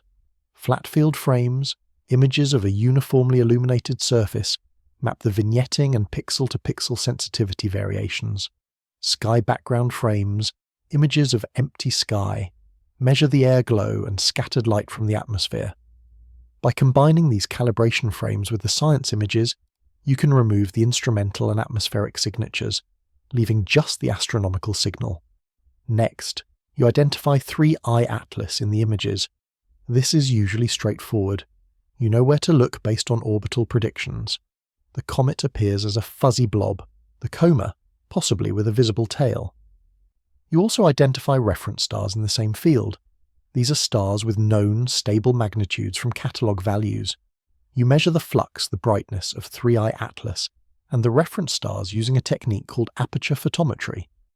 Aperture photometry works by defining a circular region around the object, the aperture, and summing all the light within that region. You also define an annular region around the aperture, the background annulus, and measure the average brightness there. The background value is subtracted from the aperture sum to remove contamination from sky glow and scattered light. What's left is the flux from the object. By comparing the flux of 3I Atlas to the flux of the reference stars, you can determine its magnitude. You repeat this for every image, every night. You build a table of dates, times, magnitudes, and uncertainties. Then you plot the magnitude versus time, creating the light curve. If there's an opposition surge, the light curve should show a dip in magnitude. Remember, lower magnitude means brighter, centered around January 22nd. The shape of the dip encodes the surge characteristics. To extract physical parameters, you fit a model to the light curve. The model includes the expected brightness from the phase angle effect based on theoretical predictions of the opposition surge, plus a term for the intrinsic brightness of the comet, which may vary due to activity. The model has adjustable parameters like omega-0 and h. You vary these parameters until the model matches the data as closely as possible. The best fit values are your estimates of the physical properties. This is an iterative process. You might try different models, compare how well they fit, select the best one. You calculate uncertainties on the parameters based on how much the fit degrades when you change them. You check for systematic errors, biases introduced by your assumptions or methods. This takes time and expertise. It's not something you do in an afternoon. A thorough analysis might take weeks. Eventually you write it up. You prepare figures showing the light curve, the model fit, the residuals. You write sections describing the observations, the data reduction, the modelling, the results. You discuss the implications, compare to other objects, propose interpretations. You submit the paper to a journal like Astronomy and Astrophysics or the Astrophysical Journal. It goes through peer review, where other experts scrutinize your methods and conclusions. If they find problems, you revise. If they're satisfied, the paper gets published, and that's when the results become public. That's when the broader scientific community and the world learn what the opposition surge revealed about 3I Atlas. If the results are mundane, if the dust looks like typical comet dust, it'll be a small paper, maybe a few citations, of interest mainly to comet specialists. But if the results are anomalous, if the dust properties are weird, it'll generate buzz. Other researchers will write response papers, proposing alternative interpretations. There'll be debate, follow-up observations, maybe renewed interest from funding agencies. This is the scientific process in action. It's slow, it's methodical, it's rigorous. It's not like the movies where someone makes a discovery and immediately holds a press conference. Real science takes time, but it's also cumulative. Each observation, each measurement, each paper adds to the edifice of knowledge, and over time a picture emerges. For 3I Atlas, we're still in the early stages of building that picture. The object was discovered less than a year ago. We have preliminary orbital data, some spectroscopy, some imaging, but there's so much we don't know. The opposition surge observation is one piece of the puzzle. There will be others. Maybe someone will detect radio emissions, maybe spectroscopy will reveal unusual molecular lines. Maybe high-resolution imaging from a space telescope will show surface features. Each piece narrows the possibilities. I want to shift gears slightly and talk about the cultural and philosophical implications of all this, because I think they're just as important as the science. Humans have always told stories about the sky. Ancient cultures saw gods and heroes in the constellations. Comets were omens, harbingers of change. The movements of planets were divine messages. These stories shaped religions, guided decisions, gave meaning to existence. Then came the scientific revolution. Copernicus, Galileo, Newton. The sky became knowable, predictable, mechanical. Comets weren't omens. They were orbiting chunks of ice and rock following the laws of gravity. The universe became a clockwork, deterministic, indifferent to human affairs, and in many ways that was liberating. We were no longer at the mercy of capricious gods. We could understand the cosmos, harness its laws, explore it. But it also made the universe feel empty. If the stars are just balls of fusing hydrogen, if planets are just rocks and gas, if comets are just dirty snowballs, then what's out there? Just matter, obeying physics, vast and cold and lifeless. It's a lonely picture. And for a few centuries that was the dominant scientific view. The universe is big, but we're alone in it. Life is rare, intelligence rarer still. Earth is an oasis in a desert. That view has been shifting. The discovery of exoplanets, thousands of them, many inhabitable zones. The detection of organic molecules in interstellar clouds and on comets. The realization that the building blocks of life are common, not rare. The possibility, increasingly taken seriously, that life might exist elsewhere in our own solar system. On Mars or Europa or Enceladus. We're not ruling out the idea of a populated universe anymore. We're actively searching for evidence of it. Interstellar objects like 3I Atlas are part of that shift. They're physical connections to other star systems, to other planetary environments. If they're natural, they tell us about the diversity of solar systems, the range of conditions under which planets and comets form. If they're artificial, they tell us we're not alone. Either way, they change the story, and stories matter. The story we tell ourselves about our place in the universe affects how we live, what we value, how we treat each other. If we're alone, unique, the only intelligence in a vast emptiness, that's one kind of responsibility. It means we're precious, irreplaceable. We need to take care of ourselves and our planet because there's no one else. But it also means we're isolated. The universe doesn't care about us. Our struggles and triumphs are cosmically insignificant. If we're not alone, if there are others out there, if intelligence and civilization are common enough that their artifacts occasionally pass through our solar system, that's a different story. It means we're part of a larger community, a galactic ecosystem. Our actions might matter beyond Earth. Our choices might be observed, judged, learned from. It's a more connected, less lonely view. But it also comes with new anxieties. Are the others friendly, hostile, indifferent? What happens when civilizations with vastly different capabilities interact? I'm not saying the opposition surge observation on January 22nd will answer these existential questions. It won't. But it's part of the process of answering them. Every data point we gather about 3I Atlas, every anomaly we document or explain, brings us closer to understanding what it is. And understanding what it is brings us closer to understanding whether we're alone. There's a term in the search for extraterrestrial intelligence community, the Great Filter. It refers to a hypothetical barrier that prevents life from becoming spacefaring and colonizing the galaxy. The idea is that life is common, but something stops it from spreading. Maybe it's the emergence of life itself. Maybe it's the jump from simple to complex cells. Maybe it's the development of intelligence. Or maybe it's something that comes after a self-destructive tendency in technological civilizations. Nuclear war, environmental collapse, runaway AI. The Great Filter is relevant to 3I Atlas because if the object is artificial, it means some civilization passed through the filter. They survived long enough, developed far enough to build interstellar probes. That's hopeful. It means the filter is behind them, or at least they navigated it successfully. And if they did it, maybe we can too. On the other hand, if 3I Atlas is just a probe, a relic of a dead civilization that launched it millions of years ago and then went extinct, that's less hopeful. It means the filter might still be ahead, waiting for us. These are speculative thoughts, obviously. We don't know enough about 3I Atlas to draw any firm conclusions, but the questions are worth pondering. Let me bring this back to the practicalities. What can you, as someone who's not a professional astronomer, do during the observation window? Can you see 3I Atlas yourself? The answer depends on your equipment. At magnitude 16.7, the object is too faint for visual observation through most amateur telescopes.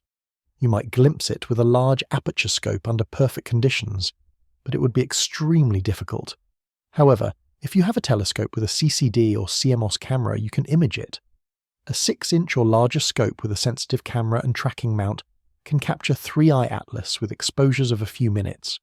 You won't see the opposition surge visually, but you can contribute photometric data. Organisations like the Association of Lunar and Planetary Observers and the British Astronomical Association have comet sections that coordinate amateur observations. They provide guidelines on how to take the images, how to measure the brightness, how to submit your data. If you're interested in contributing, reach out to these groups. They're welcoming to amateurs who want to do serious science. Your observations, combined with those from others around the world, help build a comprehensive data set. Professional astronomers can't observe from everywhere at once. Weather clouds out some sites, telescopes have scheduled conflicts, some longitudes aren't covered. Amateur astronomers fill the gaps. There's a long history of important comet discoveries and measurements made by amateurs. You could be part of that tradition. Even if you don't have equipment, you can follow along. Websites like the Central Bureau for Astronomical Telegrams and the Minor Planet Center publish updates on comets and asteroids. Twitter, or X as it's called now, has an active astronomy community. Researchers often post preliminary results or observing plans. You can watch the story unfold in real time, and you can talk about it. Bring it up with friends, family, co-workers, share articles, videos, this video. The more people who are aware of 3i Atlas and the January 22nd observation, the more likely it is that someone with resources or connections can help. Maybe someone knows a philanthropist who'd fund telescope time. Maybe someone works at a university with an observatory. You never know where a conversation might lead. There's also the educational aspect. For students, especially those interested in science, 3i Atlas is a real-world example of how astronomy works. It's not just reading about comets in textbooks, it's an active investigation happening right now. Teachers could build lessons around it, calculate the orbital parameters, discuss the physics of light scattering, explore the implications of interstellar objects, engage students' curiosity by showing them that science is alive, that there are mysteries yet unsolved. And for the general public, 3i Atlas is a reminder that the universe is full of surprises. We think we understand how things work, and then something comes along that doesn't fit. That's not a failure of science, that's the excitement of science. We're exploring unknown territory. We don't have all the answers, and that's okay. That's what makes it interesting. Now let me address some potential criticisms of the artificial hypothesis, because I want to be balanced here. Skeptics will point out rightly that extraordinary claims require extraordinary evidence. The idea that 3i Atlas is an alien probe is extraordinary. So far the evidence, while intriguing, isn't extraordinary. It's a collection of anomalies, each of which might have a natural explanation, even if those explanations are contrived. They'll also point out that we've been wrong before. History's full of astronomical phenomena that seemed inexplicable, and then turned out to have mundane causes. Pulsars, when first discovered, had such regular radio pulses that astronomers jokingly called them LGM, little green men. But they're actually rotating neutron stars. Quasars, as I mentioned earlier, seemed impossible until we understood supermassive black holes. Fast radio bursts were mysterious until we linked them to magnetars. The pattern is clear. Anomalies arise. We struggle to explain them. We propose wild ideas, and eventually we figure it out with natural physics. Why should 3i Atlas be any different? Maybe we just haven't thought of the right natural explanation yet. Maybe there's some comet process we don't understand, some quirk of interstellar chemistry or dynamics, that produces all the observed features. We shouldn't jump to aliens just because we're currently confused. These are fair points. I agree with them, actually. We should be cautious, skeptical, demanding of evidence. We should exhaust natural explanations before invoking artificial ones. But, and this is important, we shouldn't dismiss the artificial hypothesis out of hand either. We should keep it on the table as a possibility to be tested, not as a default assumption, but not as unthinkable either. The way forward is more data, better observations, more rigorous analysis. The opposition surge measurement is exactly that. It's a test. If the dust properties are normal, the artificial hypothesis becomes less plausible. If they're anomalous, it becomes more plausible. We let the evidence accumulate and see where it points. And we should remember that absence of evidence isn't evidence of absence. Just because we haven't found definitive proof of artificial origin doesn't mean 3i Atlas is natural. It might just mean we haven't looked closely enough, or in the right ways, or with the right instruments. The history of astronomy is also full of discoveries that required new technology. We didn't know about the cosmic microwave background until we had sensitive radio receivers. We didn't know about dark energy until we had supernova surveys. Maybe we won't know about 3i Atlas until we have better spectrographs, or a dedicated space mission, or decades of accumulated observations. Patience is hard. We want answers now, but the universe doesn't operate on our schedule. 3i Atlas will reveal its secrets in its own time, as we develop the tools and methods to extract them. The January 22nd observation is one step in a longer journey. Let me also talk about the role of Avi Loeb in all this, because he's a polarizing figure and it's worth understanding why. Loeb is a tenured professor at Harvard, one of the most prestigious institutions in the world. He's published hundreds of papers, mentored dozens of students, made significant contributions to astrophysics. By any measure, he's a successful, respected scientist. But he's also willing to court controversy, to propose ideas that make his colleagues uncomfortable. Some see this as valuable. Science needs iconoclasts, people who challenge consensus, who ask uncomfortable questions. Progress happens when we're willing to consider new ideas, even if they seem unlikely. Loeb's advocacy for taking interstellar objects seriously, for considering the possibility of artificial origins, has brought attention and resources to the field. It's made it respectable to study these objects in depth, to propose ambitious observational campaigns.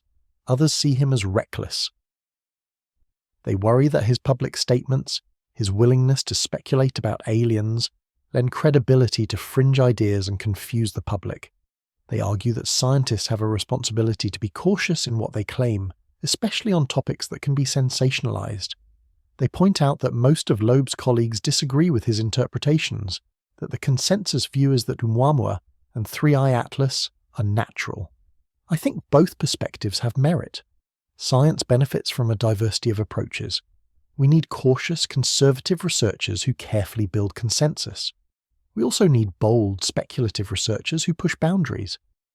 The tension between these approaches drives progress. Loeb plays the latter role, whether you agree with his conclusions or not. He's asking important questions and motivating people to seek answers, and ultimately, the science will speak for itself. If the data supports Loeb's hypotheses, his willingness to go out on a limb will be vindicated. If the data doesn't support them, we'll have learned something anyway, and the field will move on. That's how it should work. Ideas compete, evidence arbitrates, knowledge advances. The opposition surge observation, it's worth noting, isn't Loeb's idea alone. The concept of measuring the opposition surge has been around for decades. It's standard comet science. What Loeb and his colleague have done is recognize that 3i Atlas provides a rare opportunity to apply this technique to an interstellar object and to connect the results to the broader question of the object's nature. That's smart, strategic science. It's using available tools to address a specific question at the right moment. Other researchers are also studying 3i Atlas, using different methods. Spectroscopy to analyze the chemical composition of the coma, astrometry to refine the orbit, imaging to track changes in activity. All of these efforts will contribute to our understanding. The opposition surge measurement is one piece of a larger puzzle. It's important not to overemphasize any single observation, but also not to dismiss it as irrelevant. Let me give you a sense of the timescale we're working with here. 3i Atlas was at perihelion, its closest approach to the Sun, several months ago. Since then, it's been moving away, cooling down, decreasing in activity. The opposition surge observation is happening now because the geometry is right now, not because the comet is particularly active. In fact, it's probably less active than it was at perihelion. But that's okay. You don't need intense activity to measure the opposition surge. You just need dust in the coma, and there's still plenty of that. As 3i Atlas continues to recede, it will fade. By mid-2026, it'll be magnitude 17 or 18, harder to observe. By late 2026, magnitude 19 or 20, requiring large professional telescopes. By 2027, as I mentioned, magnitude 24, barely detectable even with Hubble. Eventually it'll be too faint to see at all.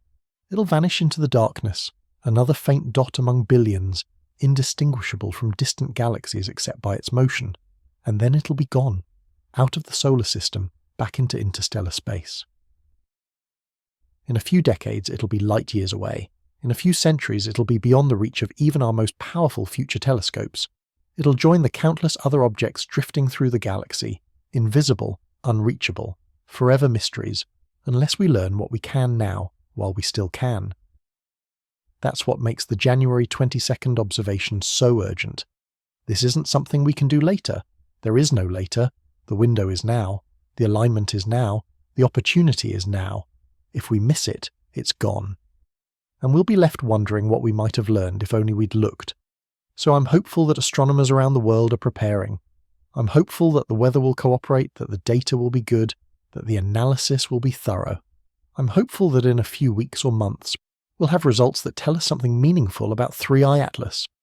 Whether those results are mundane or extraordinary, they'll be valuable. They'll be another piece of the puzzle, another step toward understanding. And I'm hopeful that you, listening to this, will remember this moment, January 2026. A time when humanity had the chance to peer into the secrets of an interstellar visitor, to measure the properties of dust from another star system, to test hypotheses about the nature of objects that traverse the galaxy. It's a privilege to live in an age when such things are possible. Our ancestors could only wonder. We can actually find out. There's something I want to explore more deeply now, something that's been hovering at the edges of this entire discussion, but deserves direct attention. It's the question of probability. When we talk about 3i Atlas and its collection of anomalies, we're really talking about the likelihood that all these features could occur together in one natural object. And this is where things get philosophically and mathematically interesting, because probability can be both illuminating and misleading. Let's start with a simple example. If you flip a coin and it comes up heads, that's not remarkable. 50% probability happens all the time. If you flip it 10 times and get 10 heads in a row, that's unusual.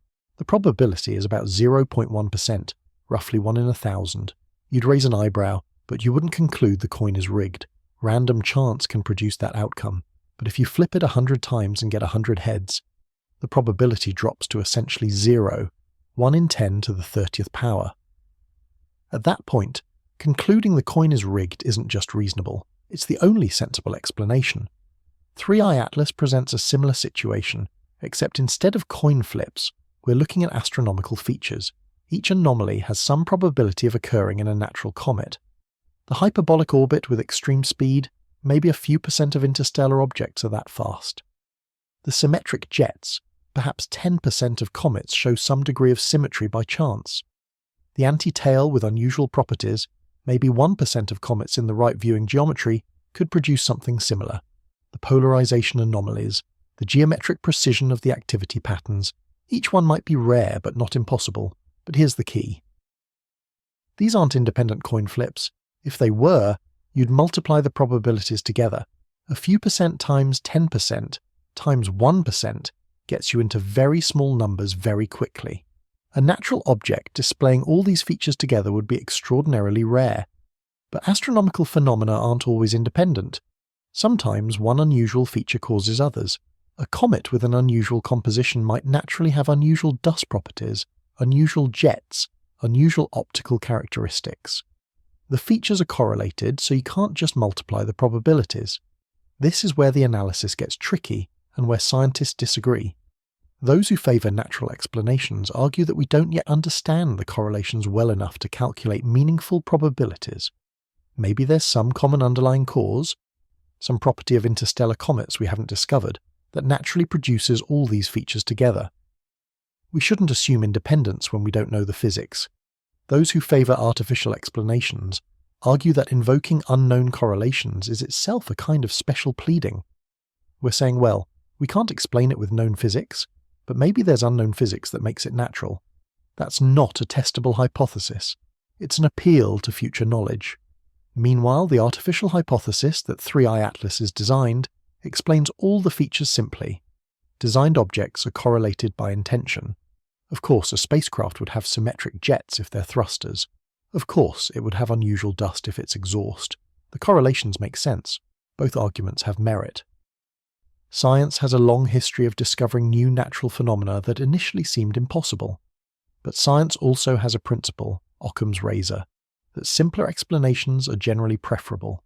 If you need to invoke multiple unknown processes, each finely tuned to explain observations, versus one explanation that fits everything, the single explanation is better. The question is whether artificial origin is simpler or more complex than multiple unknown natural processes. I'd argue it depends on your priors, your starting assumptions about how likely artificial objects are. If you think the galaxy is teeming with technological civilizations, then finding an artifact in our solar system isn't that surprising. The prior probability is reasonably high, so even modest evidence can make the artificial hypothesis plausible. But if you think civilizations are extremely rare, then the prior probability is vanishingly small, and you'd need overwhelming evidence to overcome that. This is the Bayesian framework for thinking about evidence. You start with prior beliefs, update them based on new data, and arrive at posterior beliefs. Different people have different priors, so they reach different conclusions from the same data. This isn't a flaw in reasoning, it's how rational belief updating works when you're dealing with uncertainty. For 3i Atlas, my own prior is somewhere in the middle. I don't think the galaxy is teeming with civilizations, but I don't think they're impossibly rare either. The universe is vast and old. Even if the probability of intelligent life per star system is very small, there are hundreds of billions of stars in our galaxy alone. The numbers work out such that other civilizations probably exist. Whether they're common enough to have sent probes to our solar system is harder to say, but it's not ridiculous. Given that moderate prior, the anomalies of 3i Atlas move my posterior belief toward the artificial hypothesis. Not to certainty, not even to high confidence, but enough that I think it's worth taking seriously and investigating rigorously. The opposition surge observation on January 22nd is exactly that kind of investigation. It's a Bayesian update waiting to happen. The results will either increase or decrease the plausibility of various hypotheses. Now, let's think about the implications of the opposition surge measurement more concretely. Suppose the observation shows that 3i Atlas's dust has omega-0 around 0.3, much higher than typical comets, and the grain structure is compact, suggesting thermal processing. What would that mean? First, it would tell us the dust is unusually reflective, containing a lot of bright material. Ice, yes, but probably also minerals or metals. Second, it would tell us the dust has been heated or compressed, not the fluffy, pristine grains you'd expect from an interstellar cloud. How do we interpret that? The natural explanation would be that 3i Atlas formed in an unusual stellar environment, maybe around a hot star or in a region with intense radiation that processed the dust. Or maybe it was part of a planetary collision that melted and reformed material. These scenarios are possible but require special conditions. The artificial explanation would be that the dust is engineered, selected or created for specific properties, maybe as propellant or coolant or structural material. Also possible but requires accepting that the object is artificial. Which is more likely? It depends on how unusual those dust properties are. If we find other interstellar objects with similar dust, that argues for a natural but rare stellar environment. If 3i Atlas is unique, that argues for something more exotic, possibly artificial. The opposition surge measurement alone won't settle the question, but it contributes to the evidence base. Alternatively, suppose the observation shows omega-0 around 0.04, typical for comets, and fluffy grain structure. That would suggest the dust is ordinary, carbon-rich, unprocessed. The natural explanation fits easily. The artificial explanation would have to explain why a designed object has ordinary dust. Maybe it's camouflage, deliberately mimicking natural comets. Or maybe it's not artificial after all, and the other anomalies have natural explanations we haven't figured out yet. Again, the measurement doesn't give definitive answers, but it constrains the possibilities. This is the nature of scientific inference. You rarely get slam-dunk proof. You get accumulating evidence that shifts probabilities. Over time, one hypothesis becomes more and more supported until the alternatives seem unreasonable. That's where we want to get with 3i Atlas. We want enough data that the answer becomes clear, or at least that the range of plausible answers narrows significantly. Let me also address the question of why. If 3i Atlas is artificial, it would be tumbling or rotating in a way that suggests it's not under active control. Observations have shown that the object has a rotation period. It's tumbling through space like a natural body would. Doesn't that argue against it being a functional spacecraft? Not necessarily. There are several possibilities. One, the object could be a derelict, a probe that's no longer operational. It was launched, performed its mission, or failed to do so, and is now just drifting. Tumbling would naturally develop over time due to uneven outgassing or impacts from micrometeoroids. 2, the rotation could be deliberate, a way to evenly heat the surface or to scan different directions with sensors. Some satellites use spin stabilization for exactly this reason. 3, the tumbling could be recent, the result of a maneuver or outburst that imparted angular momentum. If the object is still active, it might stabilize itself later. None of these possibilities can be ruled out based on current data. The rotation doesn't definitively prove the object is natural or artificial. It's just another piece of information that has to be interpreted in context. There's also the question of size. 3I Atlas is estimated to be a few kilometers across, based on its brightness and assumed albedo. That's large for a spacecraft by human standards. Our biggest satellites are measured in meters or tens of meters. A multi-kilometer artificial object would require enormous resources to build and launch. Does that make the artificial hypothesis less plausible? Again, it depends on your assumptions. A civilization capable of interstellar travel is, by definition, far more advanced than us. They might have access to resources and construction techniques we can't imagine. Asteroid mining, self-replicating factories, megastructures built in space over centuries. To them, a few kilometer probe might be trivial, or maybe size is necessary for interstellar missions. You need shielding against radiation and impacts. You need fuel or propulsion systems. You need redundant systems for reliability over journeys lasting thousands or millions of years. Bigger might be better. Alternatively, maybe 3I Atlas isn't a single object, but a swarm of smaller objects flying in formation, collectively appearing as one large fuzzy blob. Our current observations wouldn't resolve individual components if they're close together. This is speculative, but it's worth considering. The data we have is limited in resolution and detail. There could be structure we're not seeing. This brings up another point. Everything we know about 3I Atlas comes from remote observation.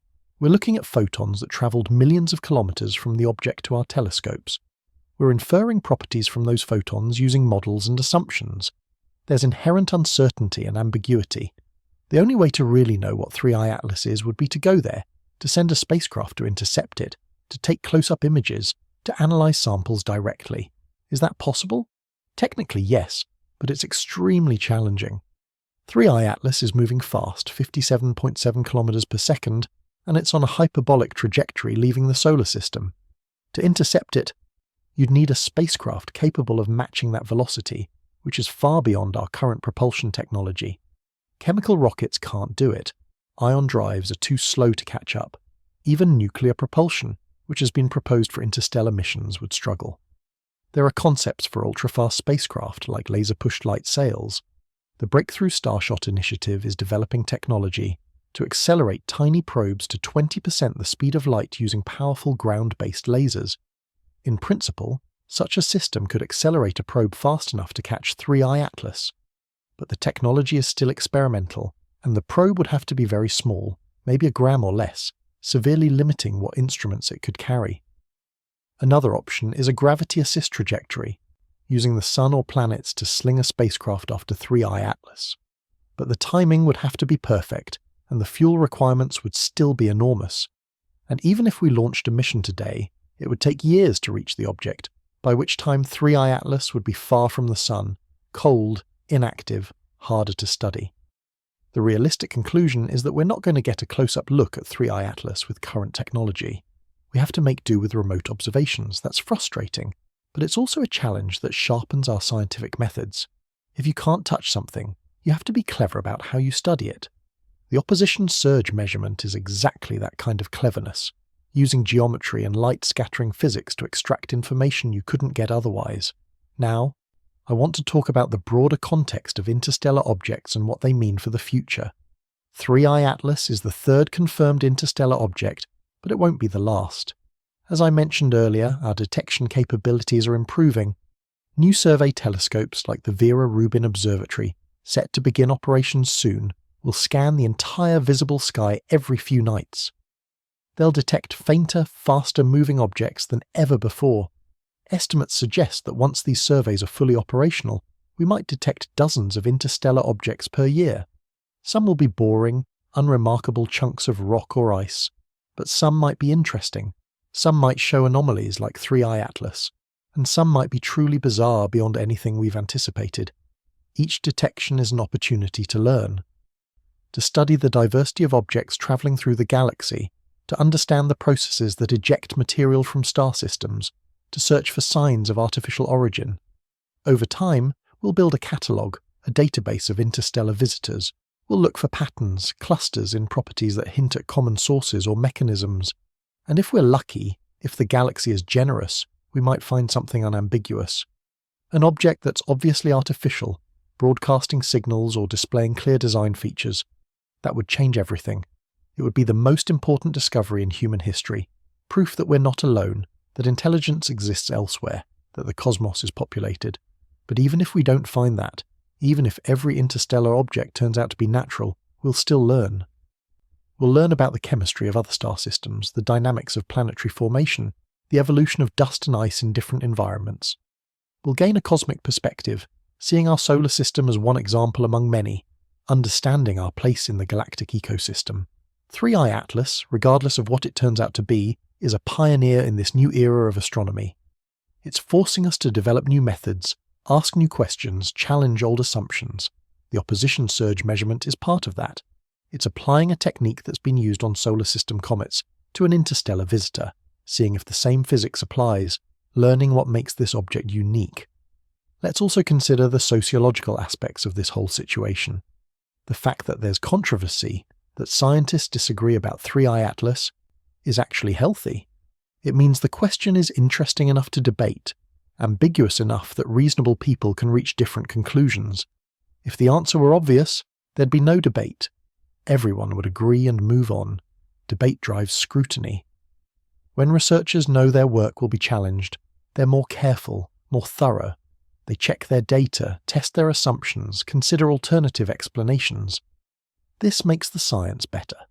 The opposition surge measurement, if done well, will be bulletproof precisely because the researchers know it'll be examined critically by skeptics and proponents alike. And the public attention on 3i Atlas, driven partly by Avi Loeb's media presence, has benefits too.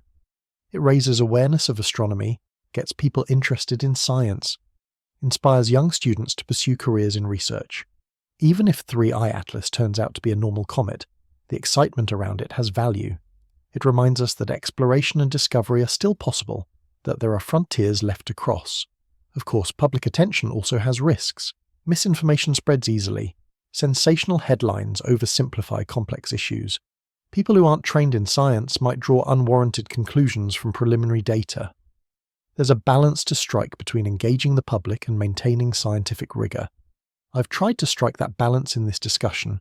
I'm presenting the anomalies, the hypotheses, the upcoming observations, but also emphasizing uncertainty, alternative explanations, the need for more data. I'm not claiming 3i Atlas is definitely artificial. I'm saying it's interesting, it's worth studying, and the January 22nd observation is an important step in that process. Now, let me get into some of the more speculative implications if, and this is a big if, 3i Atlas does turn out to be artificial. What would that mean for humanity? How would it change our civilization? These are questions that SETI researchers, scientists involved in the search for extraterrestrial intelligence, have thought about extensively.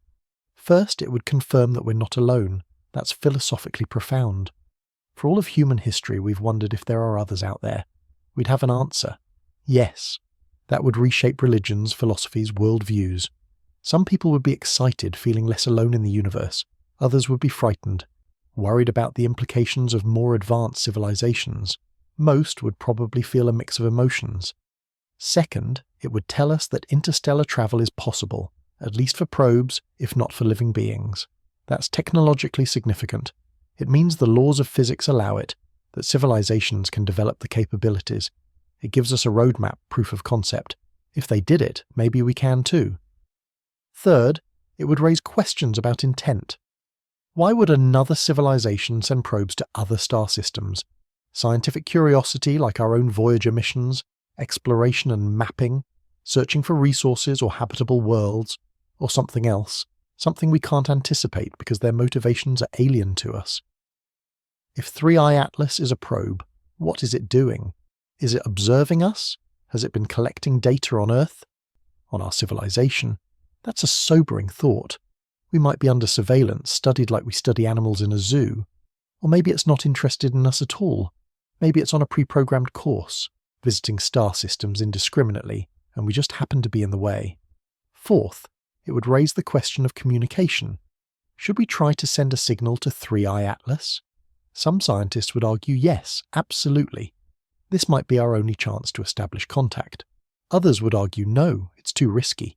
We don't know who or what built the probe or what their intentions are. Revealing ourselves could be dangerous. This is the dark forest hypothesis, a concept from science fiction but taken seriously by some researchers. The idea is that the universe is like a dark forest. Every civilization is a hunter, moving quietly, hiding from others. Because if you reveal yourself, you might attract predators, more advanced civilizations that see you as a threat or a resource. The safest strategy is silence. I'm not sure I buy the dark forest hypothesis. It assumes all civilizations are hostile or paranoid, which seems overly pessimistic, but it's a possibility worth considering. If 3i Atlas is artificial, we'd have to think carefully about how to respond. Fifth, it would raise questions about the prevalence of intelligence. If we find one probe in our solar system, how many are there total? Are interstellar probes common, zipping through every star system regularly? If so, that suggests intelligence is common too. Or is 3i Atlas a rare fluke, a 1 in a billion occurrence? That would suggest intelligence is rare. The statistics matter because they affect our estimates of how many civilizations exist. The Drake equation, a famous formula for estimating the number of communicating civilizations in the galaxy, has several terms. One of them is the fraction of life-bearing planets that develop intelligent life. If interstellar probes are common, that fraction is high. If they're rare, it's low. 3i Atlas could help us calibrate that term. Sixth, it would affect space policy and funding. If there's proof of extraterrestrial technology, governments and private organizations would likely invest heavily in SETI research, in building better detection systems, in preparing for potential contact. Space exploration would take on new urgency. We'd want to study interstellar objects more closely, to search for others, to develop our own interstellar capabilities. This could accelerate technological development. The space race of the 1960s, driven by Cold War competition, led to enormous advances in rocketry, computing, materials science. A new race, this time to understand and perhaps emulate alien technology, could drive similar leaps. On the other hand, it could also lead to militarization of space, nations competing not just for prestige but for perceived security against external threats. These are speculative scenarios, obviously. We're not there yet. 3i Atlas hasn't been proven artificial, but it's worth thinking through the implications, preparing mentally for the possibility. If the opposition surge measurement and other observations continue to pile up anomalies, if the evidence keeps pointing toward artificial origin, we'll need to grapple with these questions. And even if 3i Atlas is natural, the exercise of thinking through these scenarios is valuable. Because eventually, if we keep looking, if we keep improving our detection capabilities, we might find something that is unambiguously artificial. The universe is vast. The odds are that someone else is out there, and if they've been around longer than us, they might have sent probes far and wide. One of those probes might visit our solar system eventually. When that happens, we want to be ready. We want to have thought through the implications, debated the ethics, developed protocols for how to respond.